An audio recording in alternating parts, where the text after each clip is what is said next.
everyone, this is Maheshwal. Welcomes you all. As you all are aware, a series for class 12th biology students has been going on this channel, and in this section, in today's session, we will cover the one of the most important topic and the theoretical topic, which is known as the evolution.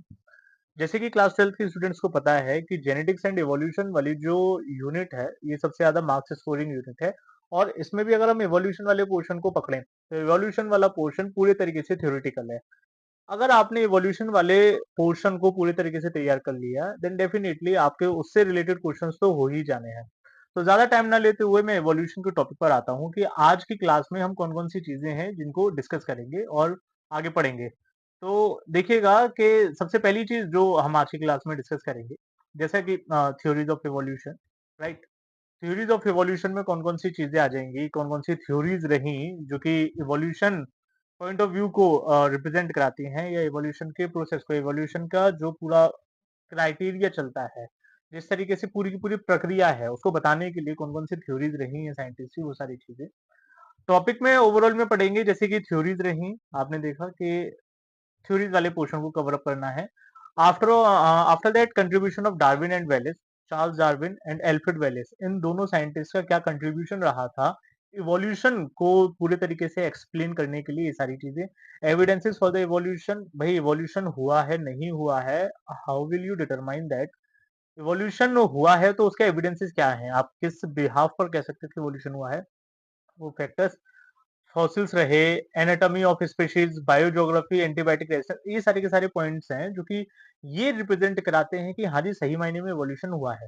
Fossils का मौजूद होना, species की जो structures हैं, structures के बिहाव पर। बायोज्योग्राफी मतलब हो गया कि एक पर्टिकुलर हैबिटेट, ज्योग्राफिकल लोकेशन जहाँ पर कोई भी एक तरीके की स्पीशीज रहती है, सर्वाइव करती है, उसको बोला गया कि बायोज्योग्राफिकल एरिया। एंटीबायोटिक रेजिस्टेंस मतलब एक तरीके की एबिलिटी होगी जो कि यूजुअली माइक्रोब्स या बैक्टीरिया शोन आउट करते हैं। जैसे आप अगर किसी भी एक पर्टिकुलर तरीके की ड्रग को कंटिन्यूअस लेते रहेंगे तो आपकी बॉडी के अंदर में उसके लिए रेजिस्टेंस डेवलप करने लगेंगे माइक्रोब्स, है ना। तो ये सही कई सारी क्राइटेरिया हैं ये जो कि ये बताते हैं कि हाँ जी इवोल्यूशन सही मायने में इस डायरेक्शन में इस तरीके से हुआ है। Now move on to the next के इवोल्यूशन। सबसे पहली चीज समझिए कि इवोल्यूशन क्या होता है, राइट। इवोल्यूशन बेसिकली ये सारी की सारी थ्योरीज हैं और ये सारी की सारी डेफिनेशंस हैं, आप स्क्रीनशॉट लेकर के इसको इजीली पढ़ सकते हैं। इसका मैं पूरे तरीके से चीजें क्या होती हैं कि इस तरीके के चेंजेस किसी भी एक लिविंग ऑर्गेनिज्म के अंदर में जो कि पीढ़ी दर पीढ़ी आगे इनहेरिट होते रहे, तो उनके आगे इनहेरिट होने के बाद में जो प्रीवियसली मौजूद जो स्पीशीज थी उसके और जो एडवांस लेवल पर मौजूद स्पीशीज होगी, उन दोनों के बीच में जो डिफरेंस आया है, and then that difference is known as evolution, right. ऐसा सभी स्पीशीज के साथ में हुआ है because we all know change is constant, प्रकृति का नियम है बदलाव। और उसी बदलाव की कहानी को हम यहाँ पर पढ़ते हैं और जिसको हम नाम देते हैं इंग्लिश में एवोल्यूशन। इसके बाद का पॉइंट समझिए, यहाँ कुछ डेफिनेशन दे रखी हैं, टेक्निकल डेफिनेशन जो कि बच्चे को कंसेप्ट को सही तरीके से सही मायने में समझने में हेल्प करेंगी। जैसे यहाँ पर एक जो चीज बताई हुई है कि it's a scientific theory that explains how various types of living organism on earth have originated from pre existing types through modification over successive generation. बात अभी भी यही है कि लाइफ जो ओरिजिनेट हुई है वो प्री एग्जिस्टिंग लाइफ से आई है, प्री एग्जिस्टिंग से न्यू लाइफ आई है। और इसी कहानी को, इसी क्राइटेरिया को, इसी कंसेप्ट को समझने का जो प्रोसेस है, जो इसको समझाने वाला पूरा का पूरा प्रकरण है, जो सारी की सारी प्रक्रिया है, उसी चीज को नाम दिया गया है इवोल्यूशन। अब थ्योरेटिकल बातें हैं, पता होनी चाहिए कि यूनिवर्स जो बना, universe around 20 billion years ago पहले यूनिवर्स का फॉर्मेशन हुआ। अब यूनिवर्स बना तो यूनिवर्स में था क्या क्या, कि galaxies contain stars and clouds of gases dust, मतलब कई सारी चीजें इस तरीके से रही और ओरिजिनेट हुई। अब इसमें जो एक्चुअल थ्योरी अभी तक मानी जाती है कि यूनिवर्स एक्सपेंड कैसे किया, यूनिवर्स बना कैसे है, सोलर सिस्टम कैसे बना है, इन सारी चीजों को एक्सप्लेन करने के लिए होती है big bang theory, right. Big bang theory के बारे में आपसे कोई पूछेगा नहीं कि बिग बैंग थ्योरी होती क्या है, बस इतना सा समझ लीजिए कि एक छोटे से हाईली डेंस मॉलिक्यूल के अंदर में थोड़ा-सा डिस्टर्बेंस हुआ और उस डिस्टर्बेंस की वजह से इतना हेवी ब्लास्ट हुआ कि उसमें मौजूद जितने भी पार्टिकल्स थे, जितने भी कंस्टिट्यूएंट्स थे, वो बहुत तेज़, बहुत दूरी तक जाकर के गिरे, जिसका एक हिस्सा अभी तक जल रहा है और जिसको हम कंसीडर करते हैं सन के तौर पर। बाकी के जो टुकड़े रहे, वो अभी में कहीं प्लैनेट्स, एस्टेरॉइड्स इस तरीके से चीज़ें बनती रहीं। तो इस चीज़ के बारे में आपसे पूछा नहीं जाएगा, बस आपको ये है कि इन जनरल आपको ये सारी चीज़ें पता होनी चाहिए। फर्दरमोर आगे समझिए कि ये तो आपने पढ़ा कि यूनिवर्स का ओरिजिनेशन कैसे हुआ, कितने टाइम पहले हुआ। आप समझिए कि अर्थ का ओरिजिनेशन कब हुआ था, अर्थ के बारे में। कि earth originated just a minute, earth have been formed about 4.5 million years है, मतलब वो 4.5 का मतलब हो गया 45 लाख। ठीक है ना, सीधा सीधा सा, जिन लोगों को नहीं समझ में आता है वो मैं ये बता देता हूँ कि 45 लाख साल पहले लगभग हमारे जो अर्थ का पूरा का पूरा ओरिजिनेशन हुआ। अर्थ में चीजें कौन-कौन सी रही या प्रिमिटिव अर्थ एटमॉस्फेयर की अगर हम बात करते हैं तो वहां पर कौन-कौन सी चीजें मौजूद रही होंगी। देखिए बड़ा ही सिंपल सा कंसेप्ट है समझने वाला कि क्योंकि ये माना जाता है कि जिस टाइम पर अर्थ का फॉर्मेशन हुआ था उस टाइम पर टेम्परेचर बहुत ज्यादा था। जब टेम्परेचर बहुत ज्यादा था तो जाहिर सी बात है सब कुछ अपने एटॉमिक फेज में ही होगा। कुछ भी मॉलिक्यूल के फेज में बिल्कुल नहीं हो सकता है ना, क्योंकि एनर्जी ही इतनी ज्यादा है एनवायरनमेंट के अंदर में कि कोई दो एटम आपस में जुड़ करके मॉलिक्यूल बना ही नहीं सकते हैं। राइट। तो ये वही वाली चीज आपको बताई हुई है कि वाटर वेपर्स रहे होंगे, मीथेन, CO2, अमोनिया, है ना, और इस तरीके की चीजें सब कुछ पिघली हुई कंडीशन में था, मोल्टन स्टेट में था। जो यूवी रेज हुआ करती थी, यूवी रेज जो सन से आ रही हैं वो मॉलिक्यूल्स को ब्रेक कराने का काम करती थी, जिसकी वजह से हाइड्रोजन और ऑक्सीजन मॉलिक्यूल्स अलग अलग रहते थे और जो लाइटर हाइड्रोजन हुआ करती थी वो एस्केप आउट कर जाती थी एटमॉस्फेयर से ही। Oxygen combined with ammonia methane to form carbon dioxide and others. देखिए ये जो जितनी भी थ्योरेटिकल बातें हैं ये सारी की सारी चीजें हम समझते हैं जिस टाइम पर हम केमिकल इवोल्यूशन को समझेंगे। इसी चैप्टर में जो बच्चे पढ़ चुके हैं, क्योंकि ये रिवीजन क्लासेस ही हैं, कि केमिकल इवोल्यूशन बच्चों ने पढ़ा होगा। Chemical evolution is the actual criteria that defines the whole process that has been taking place at that time in the earth primitive earth atmosphere. कि किस तरीके से अलग अलग तरीके के एटम्स रहे होंगे और वो एटम्स आपस में एक दूसरे के साथ में कंबाइन करके उन्होंने मॉलिक्यूल्स बनाए। उसी तरीके से ओजोन भी बनी है ना, ये तो क्लास उसका जैसे O2 है, O2 टूटेगा ओ नेसेंट में और नेसेंट ऑक्सीजन जब जाकर के इसके साथ में बाइंड अप करेगा तो तब जाकर के आपको O3 मिलेगा, ओजोन के मॉलिक्यूल्स मिलेंगे, है ना। तो ये तो बहुत सिंपल सा क्राइटेरिया उसी चीज के बारे में बताया हुआ है कि ozone layer formed as it cooled the water vapour fell as rain to fill depression and other oceans. General एक थ्योरी है, इसको एक कहानी की तरह समझिए कि सारी की सारी चीजें किस तरीके से रही। Life appeared 500 million years after formation of earth. ठीक है ना, कि अर्थ के फॉर्मेशन के भी लगभग 500 मिलियन साल बाद में अपने पास में ये रहा। ठीक है, ये 4.5 मिलियन ईयर्स बैक, ये यूनिवर्स के फॉर्मेशन के बाद में है। ठीक है ना, दोनों चीजों में कंफ्यूज मत कीजिएगा खुद को। नेक्स्ट वन, फिर आते हैं इसके बाद में पॉइंट्स के theories of evolution. Theories of origin of life, है ना। अलग अलग तरीके के साइंटिस्ट रहे, अलग अलग तरीके के साइंटिस्ट ने अलग अलग लाइफ के ओरिजिनेशन को लेकर के थ्योरीज दी। जैसे बिल्कुल शुरुआत से ही शुरू करते हैं कि सबसे पहले में जो साइंटिस्ट रहे थे उनका नाम था फादर सोरेज। राइट। इस तरह फादर सोरेज नाम के जो साइंटिस्ट थे उन्होंने बोला था theory of special creation. Theory of special creation क्या था कि एक अचंभित सी बात लगती है, जैसा मान करके चलो कि ब्रह्मा ने पूरी सृष्टि को बनाया, ब्रह्मा ने 6 दिन के अंदर में धरती को बना दिया। राइट। इसी तरीके से कोई दूसरे अगर आप माइथोलॉजिकल पॉइंट ऑफ व्यू से देखेंगे तो उनके किसी स्पेशल क्रिएशन ने सारी की सारी चीजों को बनवा दिया है। ऐसा फादर सोरेज का मानना था कि भाई साहब ऐसे करके काम होता है सारा का सारा। एक वाइटल फोर्स होती है नेचर के पास में, वही वाइटल फोर्स रेस्पॉन्सिबल है लाइफ के फॉर्मेशन के लिए और उसी से सारा का सारा जल जीवन उत्पन्न हो जाता है। दूसरे साइंटिस्ट रहे थे अपने पास में आर्हीनियस। आर्हीनियस साहब साहब का ये कहना था, उन्होंने दी थी पेनिस्पर्मिया कॉस्मोजेट थ्योरी। इस चीज का मतलब क्या है, इस चीज का मतलब ये है कि कॉस्मोस एक्चुअल में बोला जाता है कि वो एनर्जी के पार्टिकल्स जो कि गैलेक्सी में रहते हैं, सोलर सिस्टम में रहते हैं। उनका ये कहना था कि सोलर एनर्जी के साथ में, सनलाइट के साथ में ऊपर स्पेस से नीचे अर्थ पर जैसे जैसे सनलाइट आती है उसके साथ में वो स्पोर्स आते हैं, लाइफ स्पोर्स आते हैं और वही लाइफ स्पोर्स रेस्पॉन्सिबल होते हैं अर्थ पर नई लाइफ की फॉर्मेशन के लिए, ऐसा उनका मानना था। फिर इसके बाद में एक अगले साइंटिस्ट निकल करके आए, एनेक्सीमेंडर। इन साहब का ये कहना था spontaneous generation, theory of spontaneous generation का मतलब, स्पॉन्टेनियस जनरेशन या थ्योरी ऑफ एबायोजेनेसिस, इन दोनों कंसेप्ट का मतलब क्या है, बड़ा सीधी सीधी सी चीज है। इन्होंने ये कहा था कि कहीं पर भी लाइफ खुद ब खुद ओरिजिनेट हो जाती है। एग्जाम्पल के तौर पर बच्चों ने पढ़ा भी होगा आप लोगों ने सभी ने कि अगर मैं अपने पसीने से भीगी हुई शर्ट को भुस के ढेर में रख दूं तो उसके अंदर से चूहे बनने लगेंगे। अगर मैं मिट्टी में या कीचड़ में को थोड़ी देर के लिए मतलब ऐसा सनलाइट की मौजूदगी में रखें और तो उसमें से खुद ब खुद मेंढक और मछलियां बनने लगते हैं। That was the theory of special creation. Okay, scientist का ऐसा ऐसा मानना था, पर साइंटिफिकली प्रूवन इनके पास में कोई भी ऐसा पॉइंट नहीं था जिसके आधार पर इनकी थ्योरी को सही मायने में माना जाए कि हाँ जी ये अभी पूरी तरीके से इसको एक्सेप्ट किया जा सकता है ना। दे वर नॉट एक्सेप्टेड। उस टाइम पर थी, चलो ठीक है मान लिया।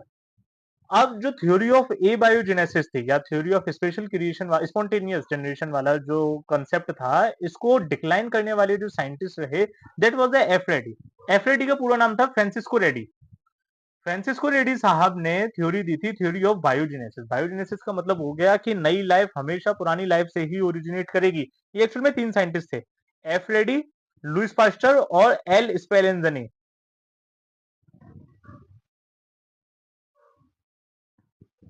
इन तीनों साइंटिस्ट ने मिलकर के थ्योरी ऑफ बायोजेनेसिस दी। ठीक है, साथ के साथ में इन्होंने एक्सपेरिमेंटल प्रूफ भी करके दिखा है। ये जो मैं बता रहा हूँ ये क्वेश्चन है।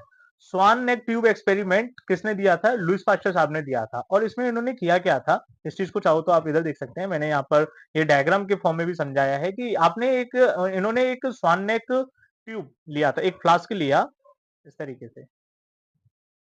ये एक फ्लास्क है और फ्लास्क की जो नेक है वो नेक इस तरीके से है, स्वान नेक शेप। ठीक है, ऐसे में। अब यहाँ पर इन्होंने सारा का सारा organic matter sorry boiled water रखा। ठीक है, यहाँ पर रखा इन्होंने बॉइल्ड वाटर और यहाँ पर रखा है इन्होंने ऑर्गेनिक मैटर, है ना, खाने पीने की चीज जैसे मीट वगैरह, ये सारी की सारी चीजें।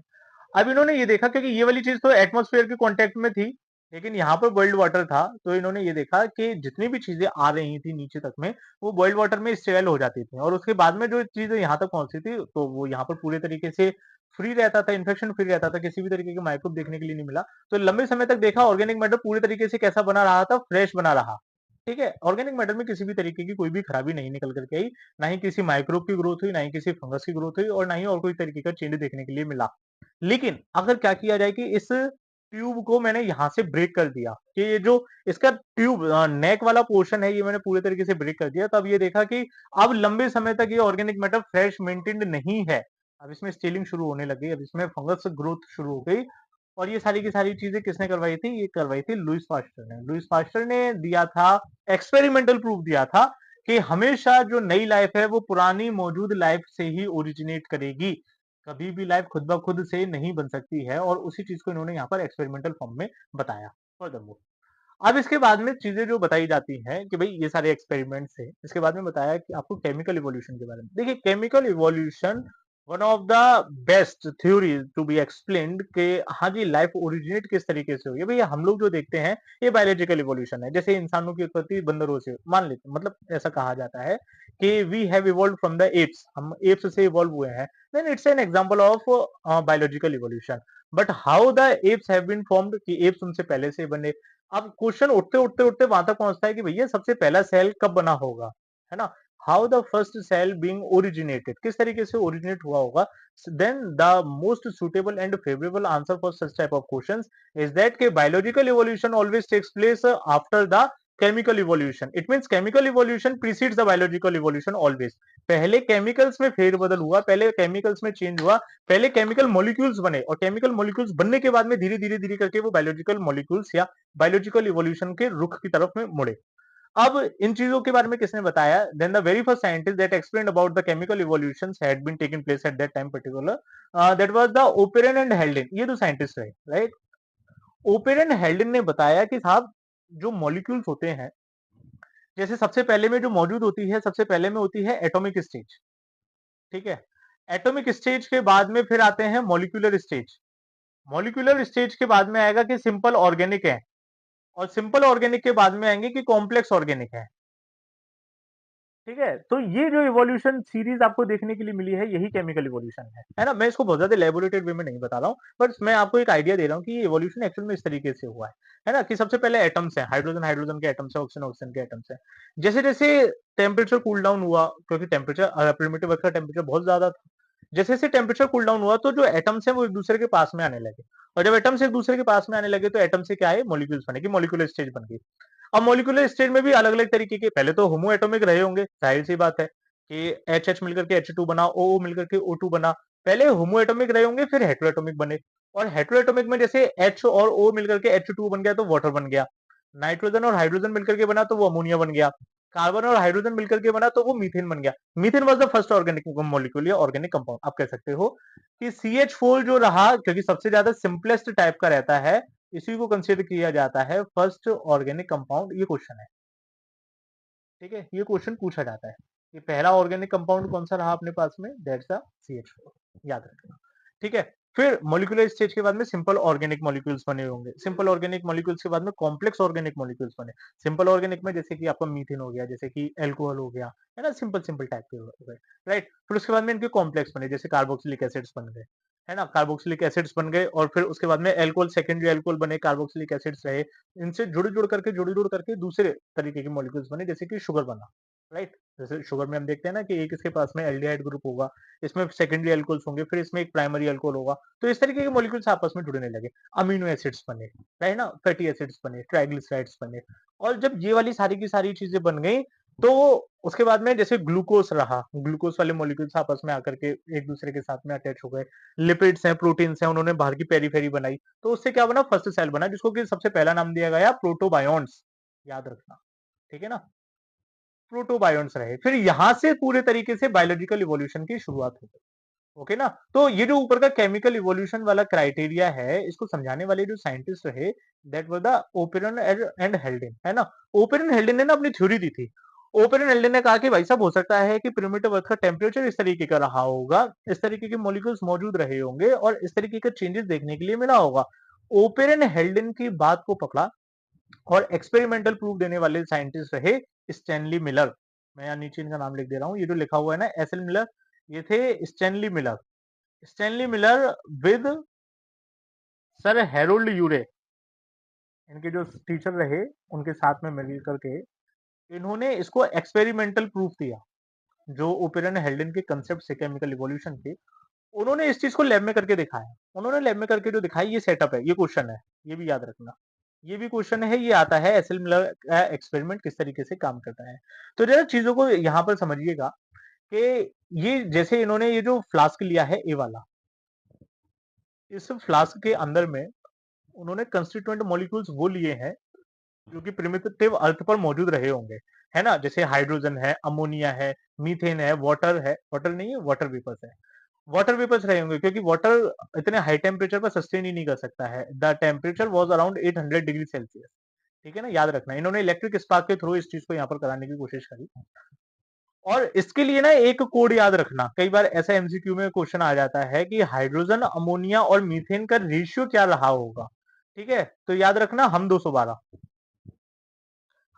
का मतलब हाइड्रोजन 2, अमोनिया 1 और मीथेन 2, इस रेशियो में रहेंगे, है ना। और इस रेशियो में रहने के बाद में जब उन्होंने इनको इस इलेक्ट्रिक फ्लास्क में लिया और इलेक्ट्रोड से इलेक्ट्रिक स्पार्क को जनरेट किया, तब उन्होंने ये देखा कि यहाँ कंडेंसर मॉलिक्यूल की साइड पर ऑर्गेनिक मॉलिक्यूल्स का फॉर्मेशन देखने के लिए मिला है, ठीक है। ये जो यहाँ लिखा हुआ है ना, वाटर कंटेनिंग ऑर्गेनिक कंपाउंड्स, इस वाले पोर्शन, तो यहां से ये वाली चीज पूरी तरीके से समझ में आ गई कि केमिकल्स की हेल्प से ही ऑर्गेनिक मॉलिक्यूल्स तैयार हुए होंगे, and these organic molecules are actually responsible for the origination of actual life, right. इस चीज को याद रखना। फर्दर मोर इसके बाद में समझना कि एविडेंसेस ऑफ इवोल्यूशन, कि हम इतनी सारी चीजें कहते हैं कि हरी evolution has been taken place, evolution is constant, evolution is still going on, then how will you prove that? Do you have any type of evidence on what basis you can proclaim that कि हाँ जी evolution अभी भी हो रहा है और आगे भी होता रहेगा? So yes, we have, है ना। एविडेंसेस है, एविडेंसेस माने होते हैं सबूत, है ना। हमारे पास में कौन कौन से ऐसे एविडेंसेस हैं जिसके बिहाफ पर हम इतने पुख्ता तरीके से कह सकते हैं कि हाँ जी इवोल्यूशन हुआ है। तो जब भी हम एविडेंसेस की बात करते हैं तो एविडेंसेस में सबसे पहला जो नाम आता है निकल करके, वो आता है पैलेंटोलॉजिकल एविडेंसेस, ठीक है। पैलेंटोलॉजी क्या होता है? Palaeontology is actually the branch of science in which we study about the fossils. हम फॉसिल्स के बारे में स्टडी करते हैं। फॉसिल्स क्या होता है, इस चीज के बारे में समझिए कि इस तरीके के क्रिएचर्स जो कि प्रिमिटिव टाइम पर कभी लिविंग रहे होंगे, लेकिन आज के समय में वो लिविंग नहीं है और उनकी बॉडी के कुछ रूमिनेंट्स ही बचे हैं, जिसके बिहाफ़ पर हम ये कह सकते हैं कि हाँ जी, ये पहले कभी ज़िंदा थे। उन चीज़ों को फॉसिल्स कहा जाता है। फॉसिल्स से आपको डायरेक्ट एविडेंस मिलता है। फॉसिल्स का मतलब ये हो गया कि जैसे मान कर के चलिए कि आप किसी पुरानी जगह पर गए, जहाँ पर के आपने ज़मीन को खोदने के बाद में आपको वहाँ से हड्डियाँ बरामद हुई। तो जब हड्डियाँ आपको मिली हैं, then those bones provide the direct evidence for the evolution. By the help of the structure of the bones, by the study of those particular type of bones, you can easily determine कि ये bones किसकी हैं, ये bones कितनी पुरानी हो सकती हैं, ये बोन्स से कई मतलब ये बोन्स किसी एनिमल की हैं या किसी ह्यूमन की हैं या और भी कई सारी चीजें। आप ये सारी की सारी चीजें पता कर सकते हो। फॉसिल्स के केस में एक चीज याद रखना कि कोई फॉसिल जितना नीचे में देखने के लिए मिलेगा वो उतना ही ज्यादा पुराना होगा, क्योंकि अर्थ में ना लेयरिंग होती है। जैसे सबसे पहले मान लेते हैं, जैसे डायनासोर वाला एग्जांपल ले लेते हैं। तो डायनासोर रहे, तो डायनासोर जैसे मर गए तो डायनासोर नीचे रहेंगे। डायनासोर के बाद में जो भी इवॉल्व होकर के नेक्स्ट एनिमल्स आए होंगे वो भी मरे होंगे, एक्सटिंक्ट रहे होंगे, वो उनके ऊपर में, वो उनके बाद में जो भी आए होंगे वो उनके ऊपर में। तो डायनासोर सबसे नीचे है, तो dinosaur to be considered as the primitive among all these animals, right ना। इस तरीके से कि जितना नीचे जमीन पे मिलेगा सेडिमेंटेशन में, जितना नीचे देखने के लिए मिलेगा, उसका ओरिजिनेशन उतना ही पहले रहा होगा, और जो जितना ऊपर रहेगा वो उतना ज्यादा मॉडर्न होगा कंपेरेटिवली। ठीक है, इस चीज को याद रखना। दूसरा एविडेंस आपको देखने के लिए मिलता है होमोलोगस ऑर्गन से, है ना। ये स्ट्रक्चरल बेसिस पर है दोनों, homologous organs and the analogous organs. इनका मतलब क्या होता है, इस चीज को समझिए कि ऐसे स्ट्रक्चर्स जिनका ओरिजिन अलग तरीके से हो, सॉरी, जिनका ओरिजिन एक तरीके से हो, एक जैसा हो, they have common origin but they perform different function, अलग अलग तरीके के फंक्शन परफॉर्म करें, देन आप इसको बोलोगे कि हमारे साथ ये यहाँ पर होमोलोगस ऑर्गन्स होते हैं। एग्जाम्पल के तौर पे जैसे pentadactyly has been seen in the arms, है ना। पांच हड्डी, पांच तरीके की हड्डियां हैं, पेंटाडक्टाइली है। तो ये वाली चीज आपको सब में देखने के लिए मिलेगी, ह्यूमंस में भी देखने के लिए मिलेगी, चीता में भी देखने के लिए मिलेगी, बैट में भी देखने के लिए मिलेगी, बिल में भी देखने के लिए मिलेगी। अब लेकिन सब में फंक्शन अलग अलग तरीके का है। मैन में इसका काम होता है ग्रास्पिंग का, ठीक है। चीता में इसका काम है दौड़ने का, हॉर्स में इसका काम है दौड़ने का, बैट में इसका काम है उड़ने का। तो स्ट्रक्चर तो एक जैसा है कि भाई ये पांच पेंटाडेक्टाइली है, लेकिन फंक्शन अलग अलग है ना। तो इस तरीके के ऑर्गन्स को बोला जाता है होमोलोगस ऑर्गन से। होमोलोगस ऑर्गन से अब जरा इस चीज को थोड़ा सा समझिए, मैं यहाँ साइड में बताऊं कि जैसे अगर मैं बात करता हूँ होमोलोगस ऑर्गन्स की, तो जैसे ये मान लेते हैं बोन्स हैं, ये ओरिजिन है यहाँ से। एज पर द नीड इनके अंदर में वेरिएशंस आए और इन्होंने अपनी अलग अलग डायरेक्शंस पकड़ी। तो ये चीज, अब आप बताइए, ये चीज एक पॉइंट से दूर फैल रही है, इसका मतलब ये इसमें क्या हो रहा है, डाइवर्जेंस हो रहा है। इसका मतलब यहाँ पर ये चीज क्या दिखाएगी, डाइवर्जेंट इवोल्यूशन। ठीक है ना। ये सीधे सीधे से कंसेप्ट हैं जो कि बच्चों को समझ में आने चाहिए कि हाँ जी, इनका मतलब ऐसे है। तो होमोलोगस ऑर्गन्स की वजह से या होमोलोगी की वजह से डाइवर्जेंट इवोल्यूशन देखने के लिए मिलता है। ठीक है। इसी के कंट्रास्ट में एक और पॉइंट चलता है जिसको बोला जाता है एनालोगस ऑर्गन्स। एनालोगस ऑर्गन्स का मतलब ये हो गया कि भाई ओरिजिनेशन तो अलग अलग है पर काम एक जैसा करेंगे। एग्जाम्पल के तौर पे जैसे कि wings of insect and wings of feather, oh sorry, क्या नाम है इसका, बैट। बैट के विंग्स में हड्डियां होती हैं, ठीक है, लेकिन इंसेक्ट के विंग्स में हड्डियां नहीं होती हैं, लेकिन दोनों का काम एक जैसा है। इसी के साथ साथ में जैसे कि थॉर्न्स एंड स्पाइन्स, है ना, मैं यहाँ लिख देता हूँ। थॉर्न्स एंड स्पाइन्स दोनों का ही मतलब कांटे होता है, और दोनों का ही काम होता है प्रोटेक्शन करना और उसको प्रिवेंट करना। ठीक है ना। दोनों का मतलब मेजर काम तो काम प्रोटेक्शन करना ही है। तो थॉर्न्स और स्पाइन्स में अंतर क्या हुआ कि थॉर्न्स होते हैं कांटे और स्पाइन्स भी होते हैं कांटे, लेकिन दोनों में अंतर ये है कि स्पाइन्स जो होते हैं वो लीव्स की मॉडिफिकेशन है, और थॉर्न्स जो है वो स्टेम की मॉडिफिकेशन है। ठीक है। और काम तो दोनों एक जैसे ही कर रहे हैं। तो these are also the example of analogous organs, और एनालोगस ऑर्गन से होता है कन्वर्जेंट इवोल्यूशन। ठीक है। एनालोगस ऑर्गन से आपको देखने के लिए मिलेगा कन्वर्जेंट इवोल्यूशन, राइट। फर्दर आगे समझिए इसमें कि एविडेंसेस में ही और ज्यादा पॉइंट्स के बारे में अगर बात की जाए तो आपको देखने के लिए मिलेगा वेस्टिजियल ऑर्गन्स। वेस्टिजियल ऑर्गन्स का मतलब क्या होता है, इस तरीके के ऑर्गन्स जो कि कभी किसी लिविंग क्रिएचर के अंदर या जो प्रेजेंट में जो क्रिएचर आपके सामने मौजूद है उसमें पहले कभी वो फंक्शन रहे होंगे, but in the course of evolution the function of that particular organ is decreased, और the size of that particular organ is also reduced. Okay, तो उस तरीके के ऑर्गन्स को बोला जाता है वेस्टिजियल ऑर्गन्स, कि पहले कभी मौजूद रहे थे, अब में काम नहीं करते हैं, मतलब लंबे समय से काम नहीं कर रहे हैं, तो अब में सिर्फ मौजूद हैं पर कोई काम नहीं करते हैं। वेस्टिजियल ऑर्गन में बहुत लंबी लिस्ट है। जहाँ पर आप वेस्टिजुअल ऑर्गन्स को पढ़ सकते हो, जैसे विज़डम टूथ हो गया, हमारी अकल दाढ़ का कोई काम नहीं है। जैसे हमारे पास में वर्मीफॉर्म अपेंडिक्स है, अपेंडिक्स का हमारे पास में कोई काम नहीं है। जैसे हमारी ईयर पिन्ना की मसल्स हैं, इनका हमारे पास में कोई काम नहीं है। हमारे बॉडी हेयर्स हैं, हमारे इनके पास में कोई काम नहीं है। जैसे निक्टिडेटिंग मेम्ब्रेन है, इनका हमारे पास में कोई भी काम नहीं है। ऐसी बहुत सारी चीज़ें हैं। Okay, so they all are the vestigial organs. फिर इसके बाद में बताए हैं आपको बायोकेमिकल एविडेंसेस, ठीक है? चलिए, मैं एक चीज़ इसमें और बताता हूँ, ये कहाँ से आ गया बायोकेमिकल। देखो, बताता हूँ, बायोकेमिकल एविडेंसेस बताता हूँ। बायोकेमिकल एविडेंसेस का मतलब हुआ इस तरीके से कि जितने भी आप फिजियोलॉजिकल प्रोसेसेस को समझेंगे, भाई from the bacteria to the blue whale, आप सोचिए कितना बड़ा डिफरेंस है।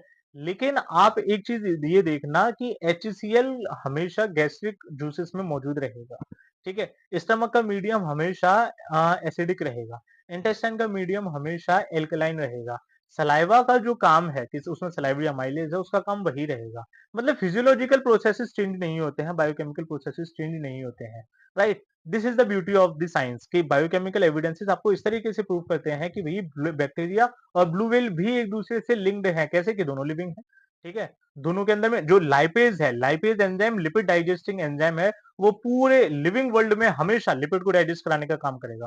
प्रोटीज एंजाइम हमेशा प्रोटीन को डाइजेस्ट कराने का काम करेगा। अमाइलेज हमेशा स्टार्च को डाइजेस्ट कराने का काम करेगा। तो ये सारे के सारे जो एविडेंसेस हैं, they are actually the biochemical evidences. इसी तरीके से आते हैं कि आपको कनेक्टिंग लिंक से एविडेंसेस मिलेंगे, है ना?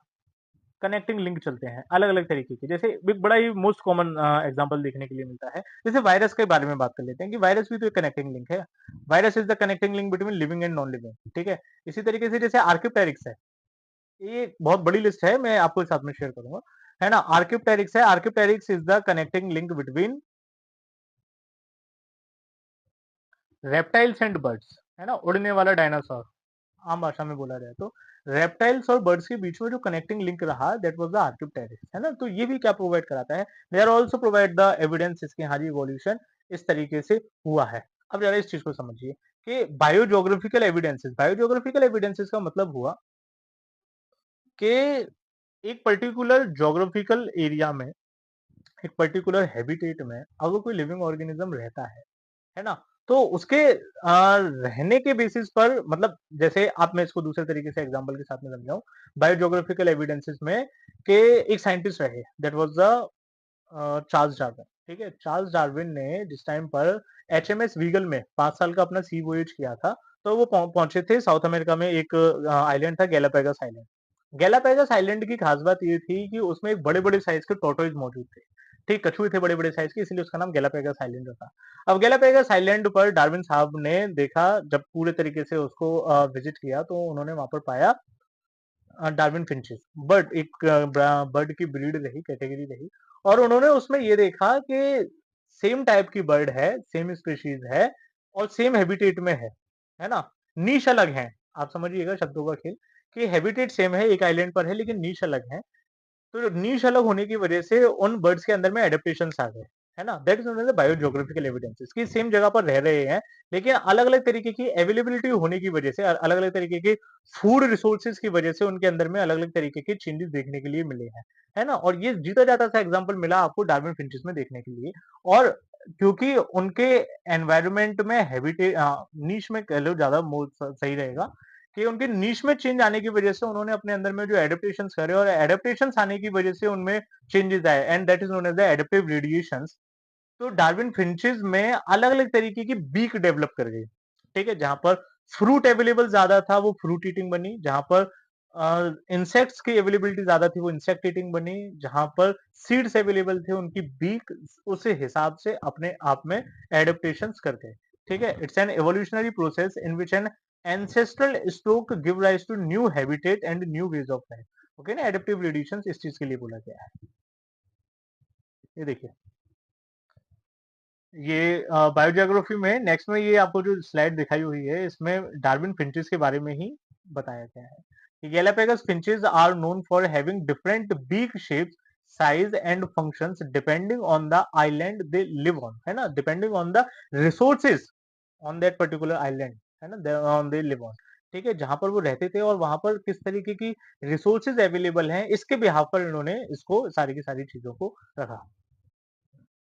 अब यहीं पर ना एक चीज और निकल करके आती है जिसको बोला जाता है पैरेलल इवोल्यूशन। पैरेलल इवोल्यूशन का मतलब समझिए कि जैसे मान करके चलते हैं कि पहले के कभी ये एक स्पीशीज है, ठीक है, जो कि एक पर्टिकुलर ज्योग्राफिकल आइलैंड पर, ज्योग्राफिकल लोकेशन पर रह रही है। लेटर ऑन क्या हुआ कि सेपरेशन हुआ, ज्योग्राफिकल सेपरेशन में ये दो अलग अलग आइलैंड पर पहुंच गए, ये आइलैंड वन और ये आइलैंड टू। दोनों को सेम हैबिटेट मिल रहा है, दोनों को सेम रिसोर्सेस मिल रहे हैं। तो जाहिर सी बात है कि यहाँ पर अब इनका जो रेट ऑफ इवोल्यूशन होगा या जो पैटर्न ऑफ इवोल्यूशन होगा दोनों में एक जैसा होगा। इवोल्यूशन यहाँ का इसके जैसा, ये सिमिलर का साइन है यहाँ के जैसा। और इसी तरीके के इवोल्यूशन को बोला जाता है parallel evolution.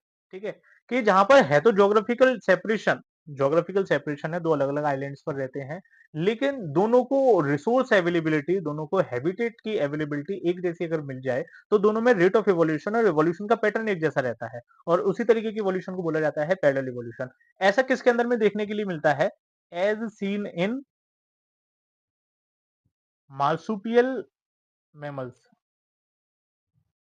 And placental mammals.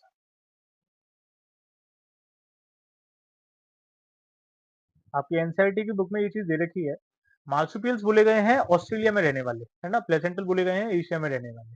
Okay, तो इन दोनों के अंदर में जो देखने के लिए मिलता है that is known as the parallel evolution. अब इसके बाद में ना एक दो चीजें और बचती हैं। एक दो चीजों में कौन कौन से पॉइंट्स हैं, जैसे मैं यहाँ बताऊं उसको।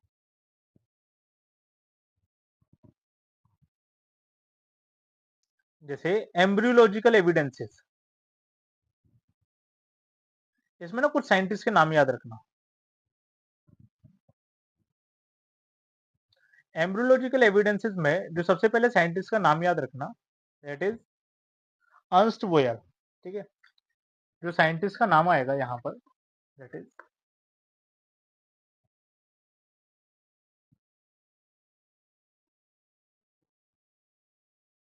एक रहेंगे वॉन बोयर और एक रहेंगे अर्नस्ट हिकल।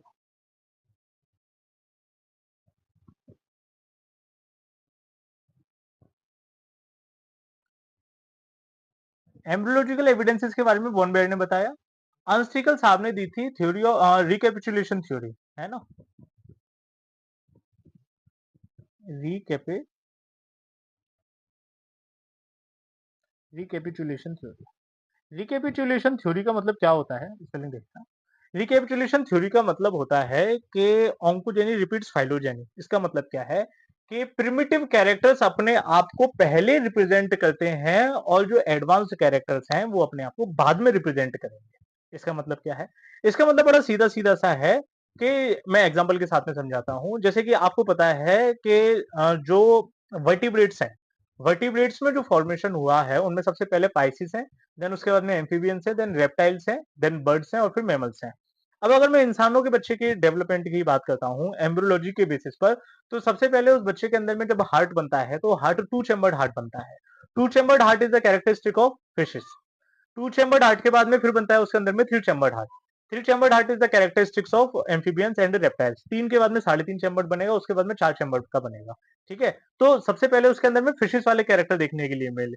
फिशेस के बाद में उसके बाद में आए एम्फीबियंस वाले कैरेक्टर, फिर रेप्टाइल्स वाले, फिर बर्ड्स वाले और फिर मैमल्स वाले। तो ये जो सीरीज चलती हुई आती है, इसी चीज के बारे में इन्होंने बताया कि ये एम्ब्रियोलॉजिकल एविडेंसेस हैं कि कभी भी अगर आप इनिशियल फेज में जैसे फर्स्ट ट्राइमेस्टर में इंसानों के बच्चे को और शुरुआती दौर में डेवलपमेंट में आप किसी भी इसके वर्टिब्रेट के बच्चे को देखेंगे तो आप इसमें अंतर नहीं बता सकते हैं कि ये अंतर किस तरीके से आ रहा है। क्यों? क्योंकि अर्ली कैरेक्टर सभी के एक जैसे होते हैं।